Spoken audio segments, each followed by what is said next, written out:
Alright guys, Kremp here again. I hope you're all doing well and enjoying your day so far. The seeding in the bracket is set for Major 2 in Dallas. It's looking like FaZe and Thieves are clearly the favourites for this tournament, the way that things are currently playing out. But OpTic, with their win yesterday, arguably make their losers bracket game easier, but you guys can be the judge of that, because depending on what happens in winners round 1, it could be a very different story. Very much interested in your thoughts in the comments. Hit the like button if you enjoy. Subscribe if you're new as always. Lots of drama to get into today. Well, actually one big piece that we'll get into in about 2 seconds time. Firstly, just with this, because Vault Search and Destroy continues to be rather one-dimensional. I know there has been lots of talk, and even I feel, watching the map set right now, that we are kind of in desperate need of some sort of a change. Even bringing Rewind back, a map that we had right at the start of the game's life cycle, would at least be something of a change. I'm really hoping that after Major 2 they change something about the map pool, because right now I think it is getting pretty stale, and Vault Search and Destroy is certainly part of that, although we don't see it that often. This, though, is one of the big stories of the day, and that's Looty gone from the Vegas Falcons.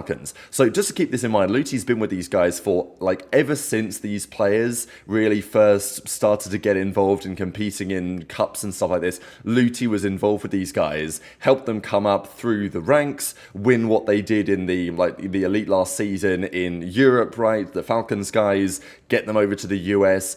You know, obviously learn a bit of Arabic where necessary, right, and really help these guys through their entire process. Now, he was, and still kind of, well, until literally this morning, the head coach of the team. Even Priestahh, who of course came in 3-time world champion, was not necessarily considered the head coach. He was just a coach they'd brought on as well. Now, Looty is gone from the team as of today, and I will say the timing on this is really interesting from a couple of reasons, right, because to get rid of him just before the major, after years of working with these players, is a big deal, and I think there must be something that's happened that's contributed to this. What exactly it is, very, intrigued to your thoughts in the comment section below. But yeah, today we announced we're parting ways with Looty. We'd like to sincerely thank him for his leadership as head coach in bold of the Call of Duty roster, and for his unwavering dedication to the team. His contributions have played a key role in our journey, and we wish him nothing but the best moving forwards. So, Looty's been a key member of this team. Here he is on the left-hand side for a long time. It seems like the players on the roster get along with him very well, and I don't know kind of where they would be without him on some level, and even where they will be without him from now going into the future. The reality is, though, the team wasn't getting results, and there was 2 head coaches kind of in the room. Like, you think Clay wants to play second fiddle to Looty? No, that's not how it was ever going to be, and maybe it was somewhat inevitable that if things didn't work out for the Falcons, which of course they haven't done so far, they have won a grand total of 0 hard points this season, that things were possibly going to change. It's just the timing of it is pretty interesting, because they played a series against the Ravens the other day that they genuinely could have won. Like, okay, were Ravens playing their best stuff? Probably not, but it was going, map 4 in the end. They won the control. Okay, the search was bad, but both of the hard points are actually possible to have been won, and maybe something changed for that series. I know that people are going to speculate, right, on what's happening here. Like, did Priestahh step in before that series and say, okay, we're going to do this, that, and the other, right? Because yeah, at the end of the day, when your team is not good, and you've got 2 players in the room, or like, Looty and Clay, 2 individuals in the room who want to be calling the shots, maybe there was, maybe Clay said something and the team played better, and there was a feeling that that's the way to go, or maybe just something happens between the pair of them. I don't really know, but I think in some regards this almost seemed inevitable at some point, that Clay would come in, and at some point he would kind of move into that position as the head coach. And maybe that's fair, or maybe that's not fair, but intrigued to your thoughts in the comments below, because there was lots of talk about this, and just the timing isn't really, I don't know, there's lots of people that are watching this happen and saying, look, kind of lost respect for Falcons as an organization, especially with the timing of this, because, look, if they go to the major, they bomb out of the major, which presumably they will, but, doing it now rather than in a week's time, it's, more justified. I don't know, it just feels a little bit bad. It's got a bit of a sour taste, even as JGiz says here in the replies. This guy's literally mentored and took these players from literally not knowing hills and playing 6v6 search to winning challengers competitions, and now they're in the league. league and you kick him a week before the major, not exactly a great look. Looks to me though that Clay is going to be now steering the ship for them going forward, and it could also indicate something of a change in direction, because at the end of the day, Looty, as we just mentioned, has been with those guys for a very long period of time, and under his watch maybe would be less willing to make the changes that might need to be made. Obviously there's talk about whether a Clayster-led team would at some point say, okay, we don't have the talent here on this current roster to do what we want to do. If they could get kicks back, maybe they'd have a better chance. But even then, you might argue with Clay in charge and Looty out of the picture, it increases the likelihood of Clay saying, all right, we're going to go and get this guy, we're going to go and get that guy, we're going to maybe keep Xnid, maybe keep one more, but actually start to build a roster which is more, mixed, let's say, bringing in maybe a couple of players from North American Challengers or whatever it could be. Maybe that likelihood increases with Clayster potentially taking on that role full time, or whether he's cooking up a potential return to the team, which I don't think is really going to happen, but something to keep in mind. It's a bit of drama to kick off the day, but let's talk about where the bracket presently looks going into the major, right? Because aBeZy, they ended the split 6-1. I think FaZe are an interesting team right now, because I know that many FaZe fans are looking at the way they played over the last couple of weeks and saying, not sure this is good enough to beat Thieves. I do think FaZe, though, in the online qualifiers, they very much so play to the strength of their opposition a lot of the time. And if they're playing a worse team, they don't always slam them. If they're playing a better team, they tend to play better. So I'm not sure FaZe fans should be particularly concerned. But still, I think they'll turn up to the major and do very well. But their search and destroy has been a bit iffy, and their respawn hasn't been as dominant as you might have expected. So I totally get why FaZe fans are like, they're not the favourites for this event. Let's just put it that way. Thieves have had one of the best splits that we have ever seen in COD. Now, of course, OpTic yesterday, they moved rooms, they went to a different one, and they won their series against Gorillas. We talked about that one last night, and that in the grand scheme of things could prove to be pretty important, not just in terms of any sort of momentum that team is trying to regather, but also from the seeding, because how often do you see a team with this must have never have happened, 3 map wins in a stage not being the last seed, certainly over a series of 7 series rather than it used to be only 5 series back in the day.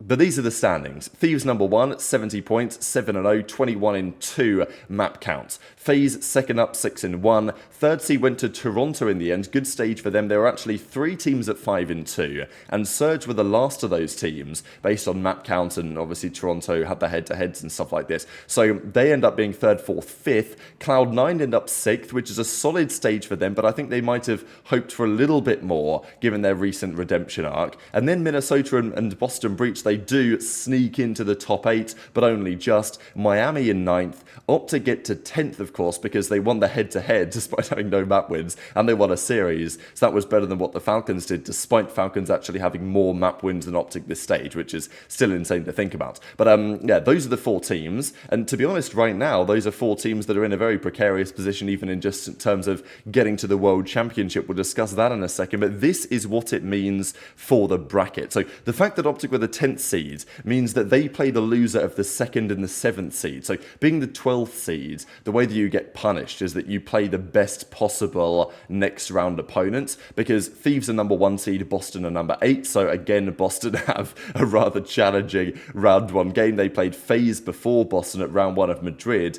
despite the fact that they were the 3rd seed, but FaZe were the 6th seed, so they had to play FaZe round 1. This time Boston have not had as good of a stage, but they've still got into winners, and they play Thieves in the first round. So good luck with that. But the best seed from losers, which is Miami, they get to play the best possible team in the first round, which is presumably Boston, because the bracket assumes that the number 1 team is going to win in these brackets, which usually is going to be the case. I'm definitely not picking Boston to get past Thieves in that. But for Falcons, they play either Ravens or Surge, which are the 4th and 5th seeds, which are, basically Falcons will play a good seed no matter what. They won't play the 8th seed, they'll play 4th or 5th. And that could have been OpTic Texas, right? So Ravens play Surge in the first round. The loser of that drops down and gets the Falcons win, presumably. And then FaZe Rocker. So this is a pretty big deal, right? Because OpTic winning that series yesterday will likely play the Minnesota Rocket in the first round of losers. Now look, did they get 3-0'd by Rocket the other week? Yes, but they've been getting 3-0'd by everyone. Is Rocker a better series than Surge or Ravens? Right now, I think absolutely. I think I'd rather play Minnesota Rocker than either of those two aforementioned teams. So it could be big for OpTic, and if OpTic win that series, they will then play the winner of Gentlemates and Toronto or New York. Now that is a more difficult game, right? Like, you know, to get past presumably either Toronto or Cloud9 to get even to top 6, you know, the run does become pretty challenging. And then if you do get to top 6, you'll play the loser of like this series here, which is, you know, probably going to be a Surge or a Ravens or something like that. So, you know, OpTic's run is likely going to have to be Minnesota Rocker, you know, Cloud9 or Toronto, one of the two, and then probably like a Ravens or something to get further, which is a challenging run for sure. But of course, they've put themselves in this position. But of course, there is a bit more to say on the bracket, right? So Thieves bossing in the first round, so that should be a dub for Thieves. It's looking pretty good for, I mean, Thieves' run and FaZe is looking kind of nice, but I mean, there are teams with some upset potential and some dark horse potential in this bracket, because Thieves are going to get past Boston. Then you've got Ravens Surge, really tough series to call actually, right? Because Surge's Search and Destroy has not been as good lately, and we know that even though Ravens have got better in their respawns over the last couple of weeks, it's still their Search which is the powerhouse. So, I mean, that series could go either way. A 3-1 Surge or a 3-2 Ravens, I think, are both very sensible predictions there. Actually really tough to call. Are Surge the slightly stronger team? Maybe. But on LAN, do I back Slasher and Tej and the Ravens team to get the job done? I think I actually might. So that's a really, really difficult series to call for me. FaZe Rocker, it should be FaZe's. I think Rocker, I mean, Estriel has really been the only player properly delivering for them lately, but he has been extremely impressive in the process. And then Ultra New York, again, really tough series to call because Cloud9 have made a bit of a run. But Toronto in the most recent series have looked a little bit more like the team that I expect them to be. So I might lean their way, but if you just go with the number 1 seed in the respective matchups, then it is Thieves Ravens, FaZe Ultra in the second rounds. FaZe Ultra is always interesting, but I think that especially this year, like back at Major 1 Madrid, I was pretty hyped for Ultra to maybe, you know, see what they could do against FaZe, and it was a close map 1, that insane Vault hardpoint you guys might remember, but after that FaZe got the win pretty comfortably, so maybe a similar story here again, and I think that, you know, Thieves Ravens has not been historically that close. Thieves Surge could be maybe more interesting, but I don't think Thieves are going to have an issue getting to the winners finals. FaZe, maybe they could get slipped up here somewhere, but it's still kind of doubtful, right? Like, I think that Thieves and FaZe advancing to the top 3, that makes a lot of sense. And then in losers in this hypothetical scenario, we've got Miami versus Boston, Falcons versus maybe Surge. So you're expecting Surge or Ravens to make a bit of a nice run, really, through that lower side.